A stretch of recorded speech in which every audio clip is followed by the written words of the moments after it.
তো সকালের দিনটা আজ শুরু হয়েছিল অন্যভাবে। ওয়েদারটা দেখতেই পাচ্ছ, আকাশটা দেখতে পাচ্ছ, মারাত্মক দেখতে লাগছে। আমি গাছে জল দিয়ে আজ দিনটা শুরু করেছিলাম, যেটা খুব আমার কাছে রিল্যাক্সেশন বলেও মনে হয় এবং একটা মেডিটেশনের মতনও কাজ করে। তো তারপরে আমার একটু দেখলাম আমার নিজের মুখটা দেখে এটা কেমন জঙ্গলি জঙ্গলি মনে হচ্ছে, কারণ দাড়ি আর চুল দুটোই কাটা হচ্ছে না। নিজের লুকটা একটু চেঞ্জ করতে হবে, বোর হয়ে গেছি এই লুকটা নিয়ে। জানি না তোমরা বলো কমেন্টে আমার চেঞ্জ করা উচিত কিনা। তারপরে রেডি হয়ে বেরিয়ে পড়লাম, খাওয়া দাওয়া করে ক্লাস ক্লাস করে এবং গান করতে করতে আমি গাড়ি চালাই।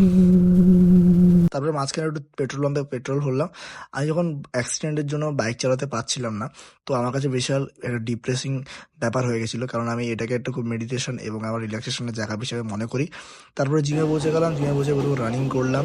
রানিং করে আবার আজকে চেস্ট ডে ছিল, তো চেস্টটা ভালো করে করলাম। আমি এখন শোল্ডারে অনেকটা ওয়েট নিতে পারছি আস্তে আস্তে, আশা করি পরে আরও পারবো। আজকে অনেকদিন পর স্কাল ক্রাশার করলাম ট্রাইসেপের, যেটা আমি করতে পারছিলাম না, যে পাচ্ছি দেন এই বাচ্চাগুলোকে ট্রেনিং দিলাম। আজকে বৃষ্টি হয়েছে বলে অত লোক আসেনি, বাট দিনটা খুব হেক্টিক ছিল। দেখা হচ্ছে।